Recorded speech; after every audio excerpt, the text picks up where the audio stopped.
परम पूज्य डॉक्टर बाबा साहब अम्बेडकर का बिकना नहीं चाहे, और हम लोगों ने वो विचार किया और उस तरीके से उसकी खरीदी। मैंने माननीय मुख्यमंत्री महोदय की तरफ ये विषय रखा और उन्होंने तुरंत हाँ भर दी, और इस तरीके से बाद में वो घर महाराष्ट्र सरकार ने लेके वहां पे हमने डॉक्टर बाबा साहब अम्बेडकर मेमोरियल वहां पे बनाया। तो परम पूज्य डॉक्टर बाबा साहब अम्बेडकर को उस समय के मुंबई प्रांत के जो मुख्यमंत्री थे बीजी खेर, उन्होंने परम पूज्य डॉक्टर अम्बेडकर का नाम संविधान सभा में आने ही नहीं दिया। एक्चुअली माननीय प्रधानमंत्री आदरणीय नरेंद्र मोदी जी ने 1916 में 200 करोड़ रुपए खर्चा करके वहां पे बहुत बड़ा डॉक्टर अम्बेडकर मेमोरियल बनाया, और अभी बड़ी मात्रा में लोग वहां पे जाते हैं। जो हमारे वारस होते हैं, उनके बच्चे होते हैं, उनको नौकरी में ये देना चाहिए, उनको सर्विस मिलना चाहिए, ऐसा निर्णय हो, या दिव्यांगों के लिए गए बहुत सारे निर्णय हो, या बार्टी के माध्यम से 200 लड़के वहां पे यूपीएससी के ट्रेनिंग के लिए भेजने का हो, या प्रदेश में 75 स्टूडेंट्स भेजने का हो। और सही मायने में सामाजिक न्याय विभाग की पहचान महाराष्ट्र में 2014 से 2019 के पीरियड में हुई, ऐसे लोग कहते हैं, मैं तो कहता नहीं, क्योंकि बड़े मात्रा में वहां पे सभी जो समाज के घटक है उनको न्याय देने का काम, जिसके तहत हमने कई जगह औरंगाबाद हो, हमने दीक्षा भूमि को उस समय में 100 करोड़ रुपए दिए। उसके बाद में चिचोली में जहाँ डॉक्टर अम्बेडकर बाबा साहब अम्बेडकर जी के कपड़े वगैरह, वहां पे 40 कोटी रुपए दिए, वो भी अभी स्मारक पूरा हुआ। ड्रैगन पैलेस में एक अच्छा सेंटर सुलेखा ताई ने बनाया, ट्रेनिंग सेंटर बनाया। तो ऐसी कई जगह, औरंगाबाद में भी हम लोगों ने वहां पे बड़े पैमाने पे निधि दिया। लेकिन ये मसला जो है, जिसके कारण हमारे जो बच्चे हैं उनको पढ़ाई में अगर दिक्कतें जाती है, तो ये मुझे लगता है ये कोई ठीक बात नहीं है।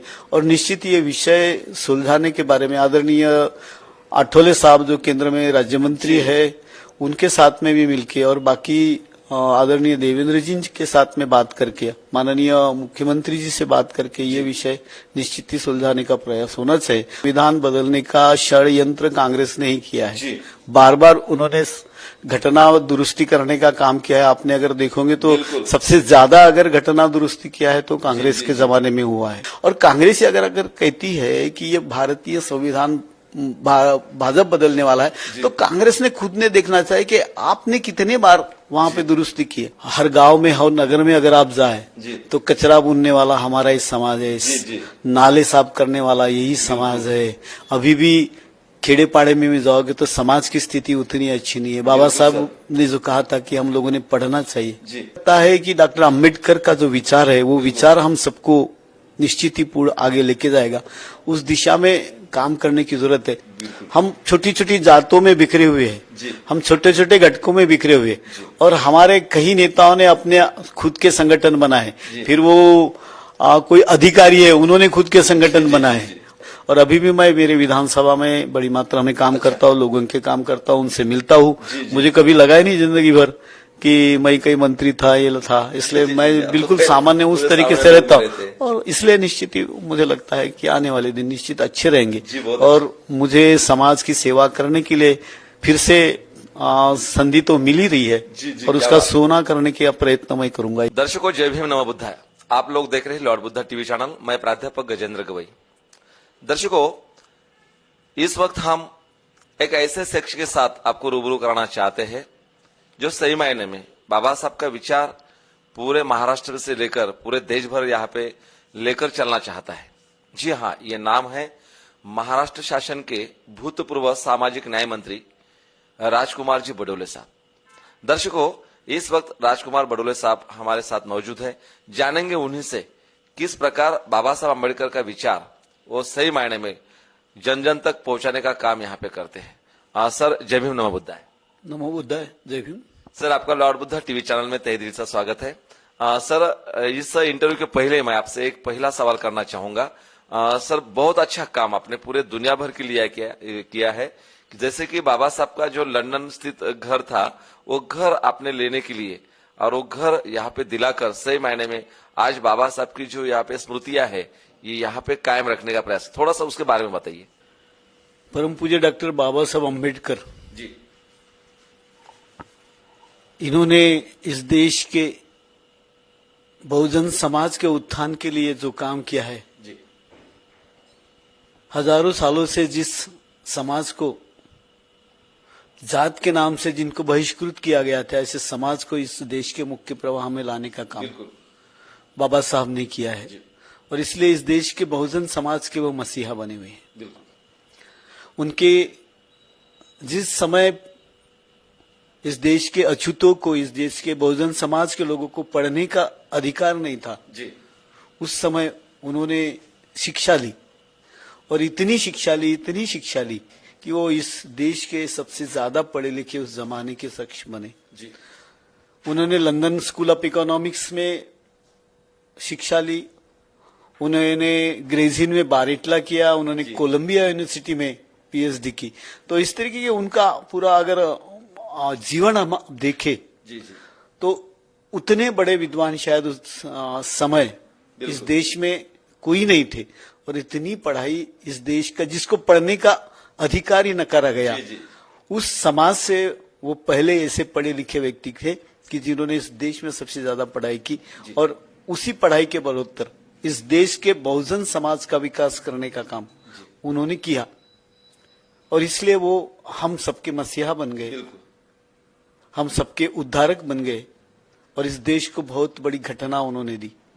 और इसी उपलक्ष्य में लंदन में जब वो पढ़ते थे 1920-22 के दरमियान लंदन स्कूल ऑफ इकोनॉमिक्स में, तो उस समय जिस घर में वो 10 हेनरी रोड पे जो मकान था, उस मकान में वो किराए से रहते थे। 4 फ्लोर थी, आखिरी के फ्लोर में रहते थे और वो घर पिछले कई दिनों से, जब 2010-11 से लेके 2014 तक वो बेचने की उसकी प्रोसेस जो शुरू थी, तो वहां के अम्बेडकराइट्स जो समाज के लोग थे उनको ऐसा लगा कि ये घर बिकना नहीं चाहिए, क्योंकि उन लोगों ने वहां पे परम पूज्य डॉक्टर बाबा साहब अम्बेडकर रहते थे और वो घर बिकना नहीं चाहिए, ऐसी उन सबकी इच्छा थी। और इसलिए वो लिलाव में जब निकला तो वहां के लोगों ने, मैं सामाजिक न्याय मंत्री तब बना था, आदरणीय देवेंद्र जी मुख्यमंत्री थे, मैं नया ही था बना था, और उस समय हम लोगों ने विचार किया कि ये घर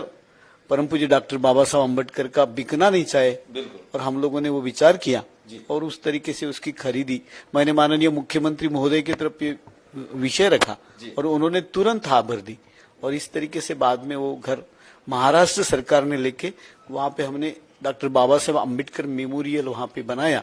अभी दुनिया भर के जो लोग हैं वहां पे जाते हैं और वहां नमन करते हैं। जी, दर्शकों, लंदन का बाबा साहब का जो घर यहाँ पे राजकुमार जी बडोले साहब जब यहाँ पे सामाजिक न्याय मिनिस्टर थे, उस समय में सही मायने में खरीदी करने का, उसका लिलाव यहाँ पे लेने के लिए बहुत बड़ा काम यहाँ पे किया, ताकि बाबा साहब की स्मृतियां आने वाले जनरेशन तक कायम रहे, आबादित रहे और लोग यहाँ पे जाने कि बाबा साहब यहाँ पर लंदन में पढ़ने के लिए थे और जहाँ पर बाबा साहब रहे, जिन दीवारों के साथ बाबा साहब ने सही मायने एक रिश्ता जोड़ा और जिस घर में बाबा साहब ने एक स्टडी किया, वो पूरी स्मृतियां जोड़ने का काम किया। सर, वैसा ही बोला जाता है कि आज सही मायने में बीजेपी जो है, भाजपा सरकार जो है, बाबा साहब के संविधान के खिलाफ बहुत सारा काम करते हैं, ऐसे बहुत सारा षड्यंत्र किया जाता है। कांग्रेस के खासतौर पे उसमें बहुत सारी भूमिका रहती है, इसके बारे में क्या कहेंगे?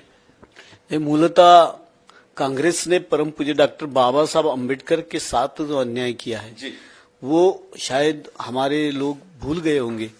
उसकी जरूरत है मुझे कि अगर वो देखे तो परम पूज्य डॉक्टर बाबा साहब अम्बेडकर के भाषण अगर आपने सुना या उनको पढ़ा तो बार बार कहा करते थे कि कांग्रेस ये जलता हुआ घर। जी सर, इसका मतलब क्या था आप अगर समझे।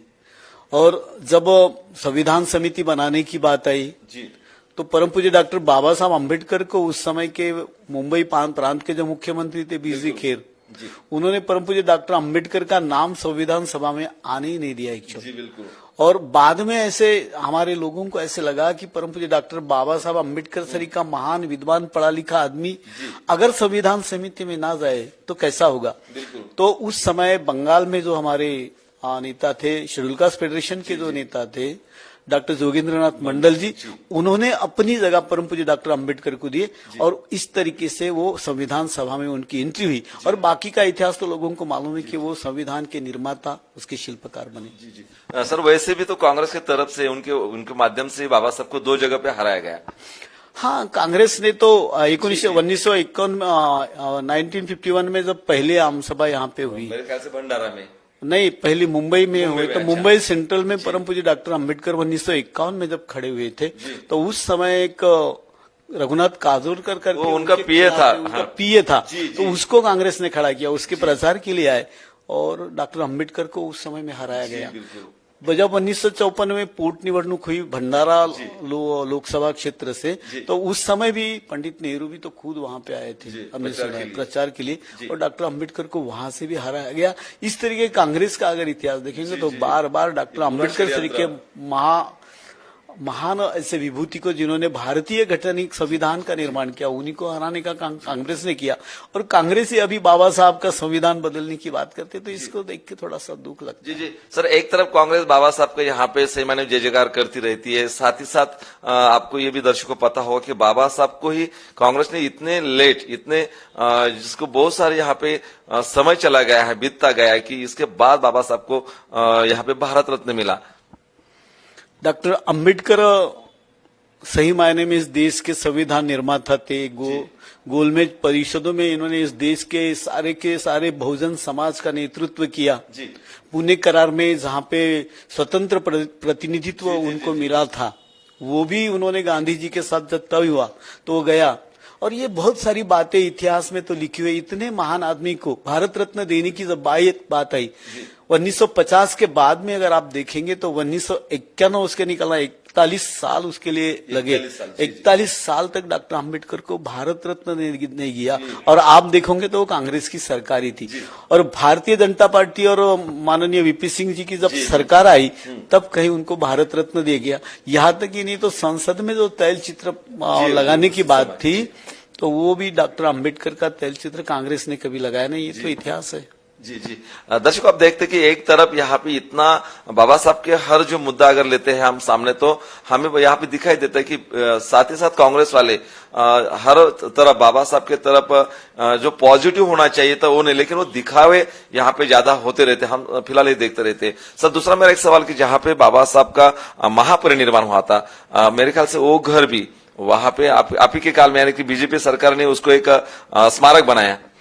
नहीं, वो दिल्ली में जहां पे परम पूज्य डॉक्टर बाबा साहब अम्बेडकर का महानिर्वाण हुआ था, जहां पे उन्होंने संविधान और बौद्ध एंड इस धम्मा का आखिरी पेज लिखा था, वो 13 अलीपुर रोड, 13 अलीपुर रोड, ये यहाँ पे डॉक्टर अम्बेडकर रहते थे। और आप अगर देखोगे तो कांग्रेस ने तो सबके राजघाट पे सबको स्थान दिया, लेकिन डॉक्टर बाबा साहब अम्बेडकर को राजघाट पे स्थान नहीं दिया गया। और उनको दिल्ली से मुंबई विमान से चैत्य भूमि में लाया गया, जहां पे अभी इंदू मिल का उसके बाजू में निर्माण हो रहा है। तो अगर देखोगे तो वहां पे माननीय प्रधानमंत्री आदरणीय नरेंद्र मोदी जी ने 1916 में 200 करोड़ रुपए खर्चा करके वहां पे बहुत बड़ा डॉक्टर अम्बेडकर मेमोरियल बनाया, और अभी बड़ी मात्रा में लोग वहां पे जाते हैं। जी जी दर्शकों, देखा जाए तो यहाँ पे बाबा साहब का पूरे दुनिया में से सबसे बड़ा स्मारक यहाँ पे मुंबई में, यानी कि इंदू मिल के जगह पे यहाँ पे बन रहा है। और वही इंदू मिल का स्मारक बनाने के लिए राजकुमार बडोले साहब, इनका बहुत बड़ा पुढाकार यहाँ पे रहा।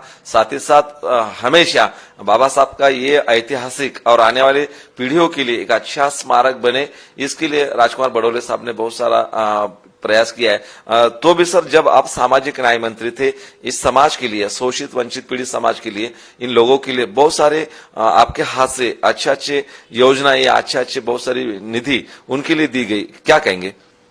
निश्चित ही इंदू मिल में परम पूज्य डॉक्टर बाबा साहब अम्बेडकर का स्मारक बनाने का श्रेय इस देश के प्रधानमंत्री आदरणीय नरेंद्र मोदी जी को तो जाता ही है, और तत्कालीन माननीय मुख्यमंत्री देवेंद्र जी, इनका बहुत बड़ा श्रेय उसमें है।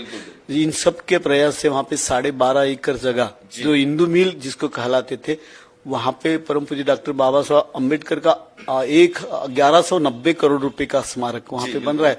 और वहां पे स्टेच्यू ऑफ इक्वलिटी, समता का प्रेरक करके वो संविधान वहां पे स्मारक बन रहा है। 400 फीट ऊंची उस स्मारक की है, और वहां पे बहुत बड़ा स्मारक वहां पे बन रहा है। निश्चित ही इन सबका काम है। और उसके साथ में अगर आप देखेंगे तो सिर्फ इतना ही काम नहीं, अगर हम देखें तो मैं सामाजिक न्याय मंत्री था उस समय में, यहाँ पे हमारे सफाई कामगार जो समाज के लोग थे, जिनके बारे में बहुत सारी उनकी पीड़ाएं अभी भी है, तो वो सफाई कामगारों के जो हमारे वारस होते हैं, उनके बच्चे होते हैं, उनको नौकरी में ये देना चाहिए, उनको सर्विस मिलना चाहिए, ऐसा निर्णय हो, या दिव्यांगों के लिए लिए गए बहुत सारे निर्णय हो, या डाबार्टी के माध्यम से 200 लड़के वहां पे यूपीएससी के ट्रेनिंग के लिए भेजने का हो, या प्रदेश में 75 स्टूडेंट्स भेजने का हो, या फिर परम पूज्य डॉक्टर अंबेडकर की 125वीं जयंती के निमित्त से महाराष्ट्र सरकार ने उस समय में समता व न्याय दिन मनाया। आदरणीय नरेंद्र मोदी जी ने 2 दिन संविधान में उसके ऊपर चर्चा रखी, महाराष्ट्र में हमने 1 दिन चर्चा रखी, और ऐसे कई सारे काम हर एक क्षेत्र में करने का प्रयास उस समय में हम लोगों ने किया।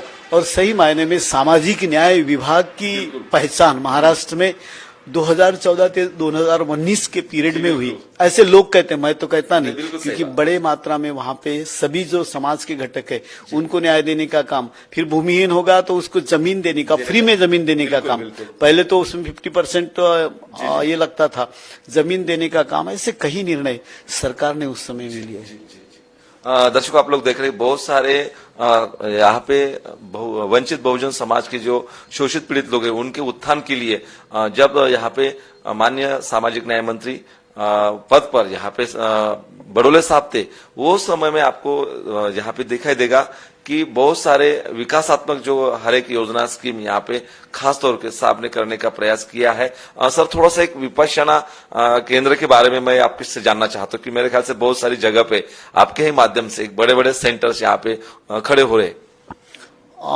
विपश्यना केंद्र के बारे में अगर मैं कहूँ तो हमने एक योजना बनाई थी कि जहां जहां पे परम पूज्य डॉक्टर बाबा साहब अम्बेडकर का कार्यक्षेत्र है, या वहां पे जहां उस्ताद लहू जी का साळवे का कार्यक्षेत्र है, महात्मा ज्योतिबा फुले या शायर लोकशायर अन्ना भाऊ साठे, इन्होंने जहां जहां काम किया है उन सभी जगह के स्मारकों का विकास करने का, वहां पे उनका स्मृति स्थल पे एक मेमोरियम वहां पे उभारने का तो काम किया है। उसके साथ ही आज बहुत सारी संस्था ऐसे कि जिनको ऐसा लगता है कि भी हम लोगों ने वहां पे विपश्यना केंद्र हो या बौद्ध विहार हो या और कोई स्मारक बनाने का जो कोई संस्था अगर विचार करती है तो उसके लिए हमने एक 36-36 की एक योजना बनाई थी, जिसके तहत हमने कई जगह औरंगाबाद हो, हमने दीक्षा भूमि को उस समय में 100 करोड़ रुपए दिए। उसके बाद में चिचोली में जहाँ डॉक्टर अम्बेडकर बाबा साहब अम्बेडकर जी के कपड़े वगैरह वहां पे 40 कोटी रुपए दिए, वो भी अभी स्मारक पूरा हुआ। ड्रैगन पैलेस में एक अच्छा सेंटर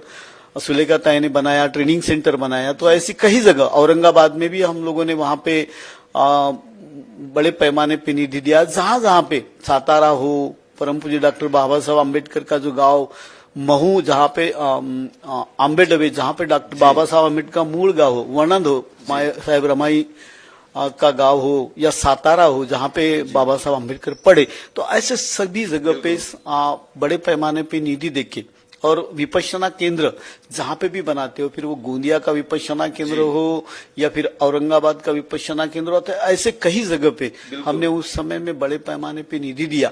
और आज वो सभी के सभी जगह पे बड़े पैमाने में अच्छा विकास होते दिख रहा है, और ये सभी जगह पे आज डेवलप होते दिख रहे। उसी तरीके से अगर देखेंगे तो महाराष्ट्र में 50 नई हॉस्टल शुरू करने का काम हमने किया, और वहां पे भी बड़े अच्छे मात्रा में हमारी बच्चियां पढ़ती है। तो निश्चित ऐसे काम जो है तो उस जमाने में हमने करने का प्रयास किया। सर, थोड़ा सा एक अलग सवाल मेरा आपको रहेगा। आप देख रहे कि मेरे ख्याल से 2-4 दिन पहले का कोई एक जीआर है कि जो आपके समय में यहाँ पे SC/ST की जो विद्यार्थी थे वो पढ़ने के लिए परदेश जाया करते थे, लेकिन अभी उनको परदेश जाने के लिए बहुत सारे प्रॉब्लम्स और उनका जो इनकम जनरेशन होता है या इनकम सर्टिफिकेट होता है उसके बारे में कुछ तो यहाँ पे नियम यहाँ पे आई है, तो उसके बारे में मुझे लगता है हम लोगों ने जब वो ये बनाया था तो प्रदेश में जो बच्चे पढ़ने के लिए जाते जी, तो ऑलरेडी वो क्वालिफाइड होते हैं, वो GRE पास करते हैं, टॉफेल की एक परीक्षा पास करते हैं, IELTS पास करते हैं। इसका मतलब वो प्रदेश में जाने के लिए जो आवश्यक क्वालिफिकेशन है वो क्वालिफाई करने के बाद में भी राज्य सरकार ने अभी पिछले साल इसमें यानी अभी मुझे तो पता नहीं, शायद उद्धव ठाकरे की सरकार में वो एक नया वहां पे ये लगाया गया है कि अनुसूचित जाति के हो या बाकी सभी जगह हो, तो वहां पे इनकम का इन्होंने बार किया है कि 8 लाख जो क्रीमी लेयर है, 8 लाख तक की मर्यादा वहां पे ये होना चाहिए। उसके साथ ही ग्रेजुएशन अगर वो करता है तो उसको 75% वहां पे मार्क्स होना चाहिए। इस तरीके की बातें उसमें डाली गई, जिसके कारण अनुसूचित जाति जो ऑलरेडी मागास वर्गीय है, जिनको आरक्षण की तरतूद है, वो पहले वो शाहू फुले छत्रपति शाहू शिष्यवृत्ति योजना जो थी, तो उस योजना को बदल के वहां पे कुछ तरह चेंजेस किया गया, और जिसके कारण आज वो तकलीफ हो रही है। तो मुझे लगता है ये जो जीआर में जो तरतूद की गई है, जिसके कारण आज अनुसूचित जाति के बच्चे प्रदेश में जा नहीं पाएंगे, तो इसमें हम भी सरकार को ये निश्चित ये कहेंगे कि ये जीआर में जो अटी डाली गई है, जिसके कारण हमारे बच्चे जाने से, क्योंकि 75% आपको ग्रेजुएशन में मार्क्स चाहिए, उसके बाद में आपको 8 लाख रुपए की उत्पन्न की मर्यादा अगर आपको देंगे, तो मतलब मुझे लगता है कि ये ओबीसी और ओपन के लिए भी 8 लाख की मर्यादा हो, और फिर अनुसूचित जाति के लिए भी अगर 8 लाख की मर्यादा हो, तो ये कुछ ठीक नहीं एक्चुअल, मुझे ऐसा लगता है। तो ये भी शिथिल होना चाहिए, ऐसा मुझे लगता है। और इस बारे में हम लोग आदरणीय मुख्यमंत्री शिंदे साहब से, देवेंद्र जी फडणवीस साहब से और अजित पवार साहब से निश्चित ही बात करके ये मामला सुलझाना चाहिए, ऐसे मुझे लगता है। जी इसी बात को पकड़ के मेरा दूसरा सवाल है कि हमारे बच्चे जो यहाँ पे पढ़ते रहते हैं, उनको भारत सरकार की शिष्यवृत्ति मिलती है, लेकिन आपके समय में उन सब बच्चों को वो रेगुलर मिलती थी, लेकिन अभी हम देख रहे हैं 1-2 साल से ऐसा कुछ हो रहा है कि बच्चों को 1-1, 2-2 साल यहाँ पे ये शिष्यवृत्ति समय पे टाइम पे नहीं मिल रही। बहुत सारी दिक्कतें हो रही है। हम उस दिन औरंगाबाद के हॉस्टल में बच्चों को कुछ इंटरव्यू हमने वहां पे लिए, और वहां पे एक शो भी किया लॉर्ड बुद्धा टीवी चैनल के माध्यम से। तो बहुत सारे बच्चे अपने वहां पे बता रहे थे कि इस समय 2-3 साल ऐसे हो रहे कि ये शिष्यवृत्ति रेगुलर नहीं मिल रही। क्या इस पर ऐसा आपको क्या लगता है? मुझे लगता है ये तो शिष्यवृत्ति नहीं मिलना, ये शायद राज्य सरकार और केंद्र सरकार के बीच में अगर कोई सेक्रेटरीज है या अधिकारी है, इनके समन्वय की बात इसमें ज्यादातर आती है। कई बार ऐसा होता है कि केंद्र सरकार में वहां 50% उसका देने का होता है, और राज्य सरकार उसमें 50% जो देती है, तो कई बार जो उसके लिए उपयोगिता प्रमाण पत्र जो लगता है, तो कई बार केंद्र सरकार को उपयोगिता प्रमाण पत्र भेजा नहीं जाता, और जिस कारण भी कई बार वो शिष्यवृत्ति मिलती नहीं। लेकिन ये मसला जो है, जिसके कारण हमारे जो बच्चे हैं उनको पढ़ाई में अगर दिक्कतें जाती है, तो ये मुझे लगता है ये कोई ठीक बात नहीं है। और निश्चित ये विषय सुलझाने के बारे में आदरणीय आठवले साहब जो केंद्र में राज्य मंत्री है, उनके साथ में भी मिलके और बाकी आदरणीय देवेंद्र जी के साथ में बात करके, माननीय मुख्यमंत्री जी से बात करके ये विषय निश्चित ही सुलझाने का प्रयास होना चाहिए, और वो हम करेंगे, इतना ही मैं कह सकता हूँ। दर्शकों, आपको पता है कि अब इस समय जो चल रहा है, ये समय है इस देश में यहाँ पे लोकसभा चुनाव का। अभी लोकसभा चुनाव 2024 चल रहे, बड़े धूमधाम से पूरे देश में 2-4 चरण यहाँ पे हो चुके हैं, अभी 1-2 चरण बाकी है।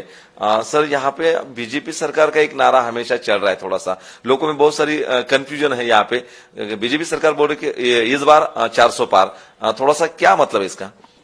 मुझे लगता है उसमें तो कोई मतलब नहीं। 400 का जो नारा है, अब की बार 400 पार ये बीजेपी ने नारा दिया है, लेकिन उस नारे का कोई मतलब नहीं। लोग ऐसा चर्चा करते हैं सर कि 400 अगर यहाँ पे उनके सांसद चुन के आएंगे तो हो सकता है वो संविधान बदल देंगे बाबा साहब का। नहीं, मूलतः अगर आप विचार करें तो इस देश में संविधान बदलने का षड्यंत्र कांग्रेस ने ही किया है। बार बार उन्होंने घटना दुरुस्ती करने का काम किया है। आपने अगर देखोगे तो सबसे ज्यादा अगर घटना दुरुस्ती किया है तो कांग्रेस के जमाने में हुआ है। और भारतीय संविधान बदलने का कहीं पे भी ना ये नहीं हो सकता। उसका कारण ऐसा है कि भारतीय संविधान मूलतः इस तरीके से बना है। डॉक्टर बाबा साहब अम्बेडकर ने कहा है कि जब भी आपको कोई दुरुस्ती लगती है उस तरीके से आप फ्लेक्सिबल है वहां पे, इसलिए बदलने की कहीं बात आती नहीं है। और दूसरी अगर बात रहती है तो अगर भारतीय संविधान बदलने की अगर बात करते हैं तो केशवानंद भारती वर्सेस केरल सरकार का एक जो निर्णय आया था, जिसमें 13 बेंचेस के जजेस ने कहा था सुप्रीम कोर्ट के कि भारतीय संविधान का जो मूल ढांचा है उस ढांचे को कोई भी बदल नहीं सकता। आपको बदल करने के लिए तो आपने कई बार किया, माननीय मोदी जी ने बदल किया है तो सीए के बारे में बदल किया है, महिला 3 तलाक के बारे में किया है। इस तरीके से अच्छे कश्मीर का 370 जिसमें आप किसी को जमीन नहीं लेते आती थी, किसी हिंदू को वहां जाती नहीं आता था, किसी को जाते ना, तो ये अच्छे निर्णय किया हुआ है। और कांग्रेस का अगर देखोगे तो कांग्रेस से 42वीं घटना दुरुस्ती हो या कांग्रेस ने जो भी घटना दुरुस्ती किया है तो कहीं बदल ऐसे किए, सबसे ज्यादा घटना दुरुस्ती कांग्रेस ने की। और कांग्रेस अगर कहती है कि ये भारतीय संविधान भाजपा बदलने वाला है, तो कांग्रेस ने खुद ने देखना चाहिए कि आपने कितने बार वहां पे दुरुस्ती की है। इसलिए भारतीय घटना कोई बदल नहीं सकता। माननीय मोदी जी जब चैत्यभूमि में इंदू मिल में आए थे उद्घाटन करने के लिए, तब उन्होंने कहा था कि उसका प्रास्ताविक मैंने दिया था, मुझे पता है। और तब माननीय मोदी जी ने उस समय कहा था कि भारतीय परम पूज्य बाबा साहब के संविधान ने तो ऐसा करिश्मा दिखाया कि इस देश के चाय वाले को पंतप्रधान बना दिया। तो इतनी बड़ी बात माननीय मोदी जी ने कही है, तो मुझे लगता है ये बात कुछ ठीक नहीं है। कांग्रेस का ये षड्यंत्र है कि इस देश के शोषित समाज को या इस देश के पिछड़े समाज को कह दे भी सबसे ज्यादा तो अन्याय कांग्रेस ने किया। और कांग्रेस ये अब लोगों के बीच में जाके कहती है कि ये संविधान बदल देंगे, तो एक डर सा लोगों में एक संभ्रम और डर पैदा करना, ये कांग्रेस की बार बार नीति रही है और अभी भी वही नीति ये अपनाना चाहते हैं। जी। दर्शक, यहाँ पे दो समाज में, दो लोगों में, या जो बाबा साहब के यहाँ पे विचारों को लेकर लोग चलते हैं, ऐसा समाज, और उन समाज में जाकर इसी प्रकार के कुछ भ्रमिष्ट बातें यहाँ पे फैलाना और लोगों को भ्रमिष्ट करना, इस प्रकार का ये चुनाव का जुमला हो सकता है, एक लिए सब चल रहे हैं। लेकिन अभी यहाँ पे महाराष्ट्र के भूतपूर्व सामाजिक न्याय मंत्री राजकुमार जी बडोले साहब हमारे साथ यहाँ पे बातचीत कर रहे, आपको यहाँ पे बताने का प्रयास यहाँ पे कर रहे कि समाज ने ऐसे कुछ बहकावे में ना आए, क्योंकि जो अच्छी बात है, क्योंकि बाबा साहब का संविधान भारत की शान है, भारत की जान है। आखिर भीम जी तुम्हारा यह संविधान है, और बाबा साहब का यह संविधान वैसा देखा जाए तो हर एक दबे कुचले समाज को, शोषित वंचित यहाँ के समाज को यहाँ पे ऊपर आने का, उभर कर आने के लिए यहाँ पे अलग अलग प्रकार की संधि यहाँ पे देने का प्रयास करता है।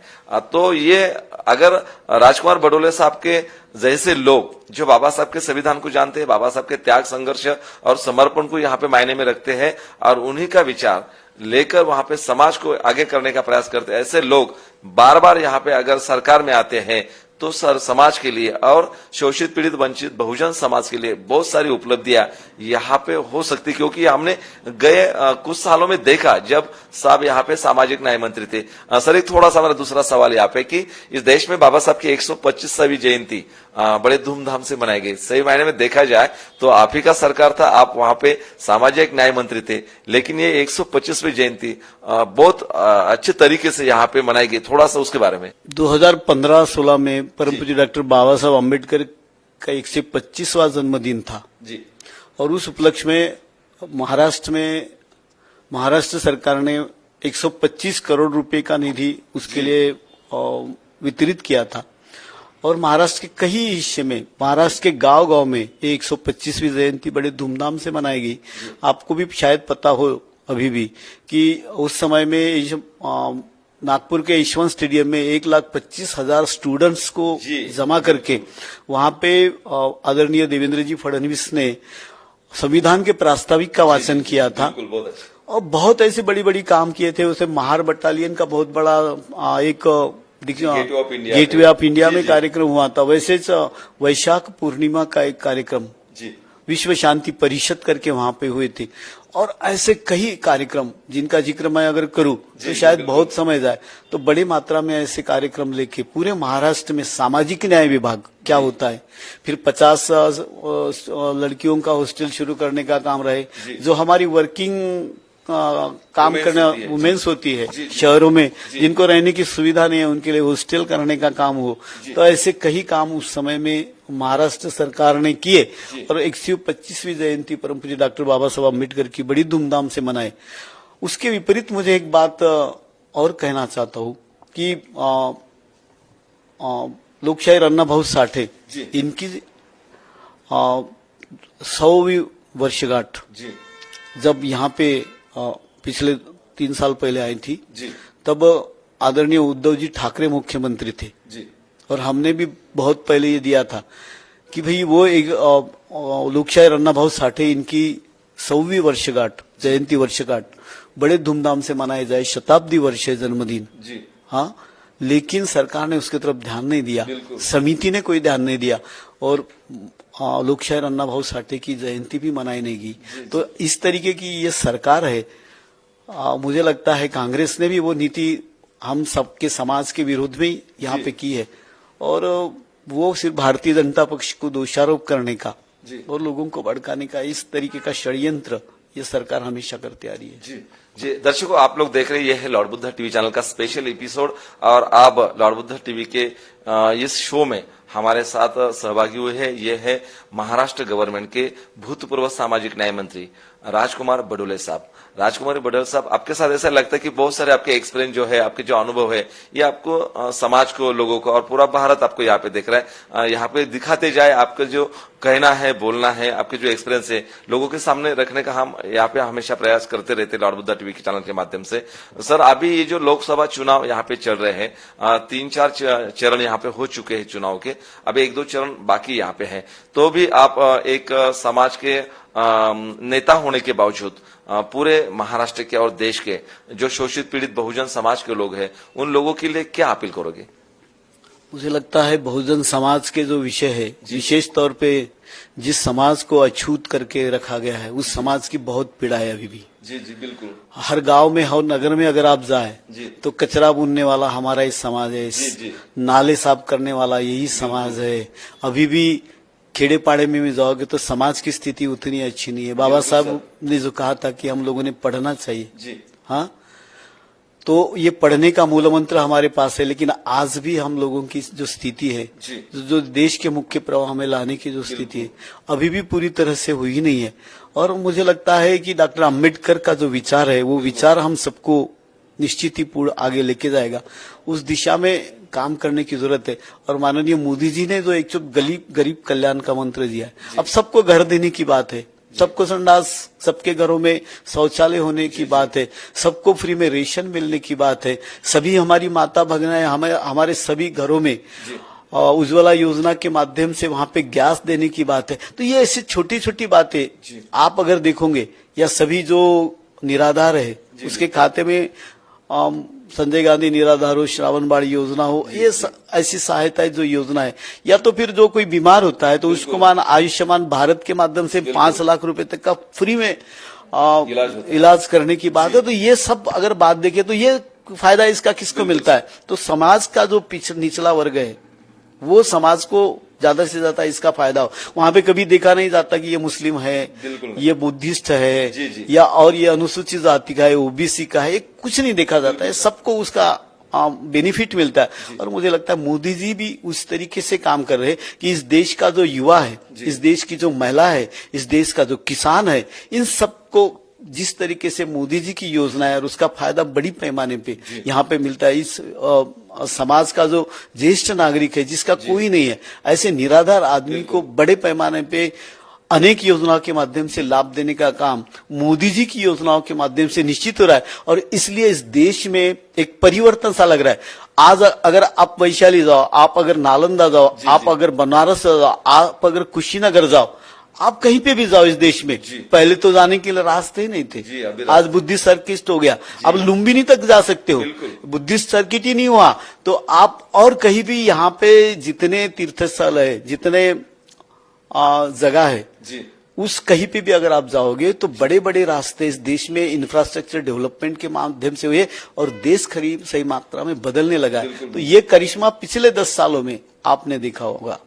और निश्चित ही इस बात को तो समाज ने मानना ही चाहिए कि जो बदल आज दिख रहा है, तो वो बदल माननीय मोदी जी की योजना के माध्यम से इस देश में हुआ है। जी बिल्कुल।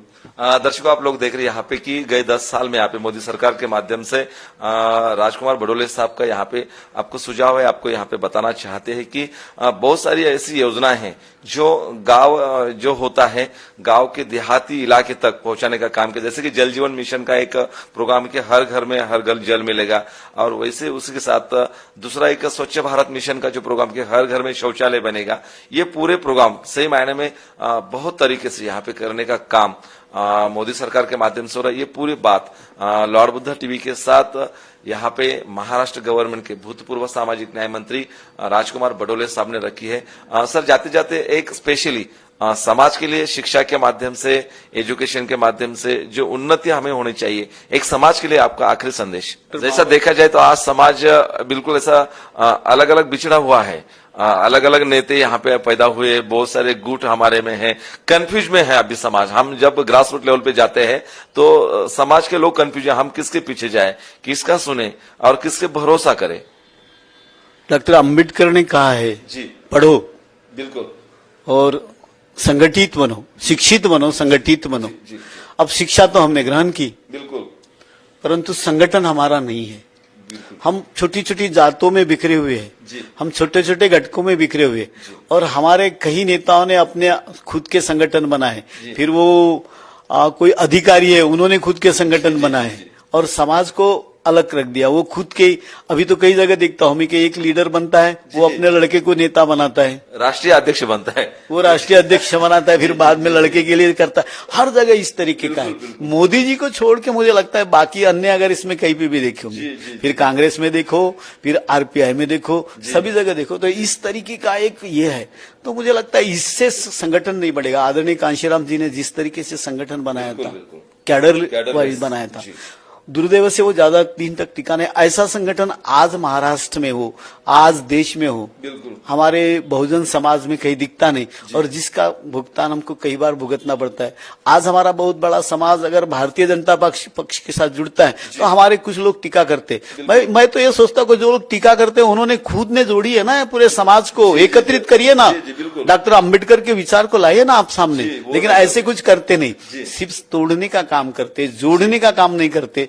और हम तो यही करेंगे कि बाबा साहब की जो है, पढ़ो और संगठित बनो, शिक्षित बनो और संगठित बनो।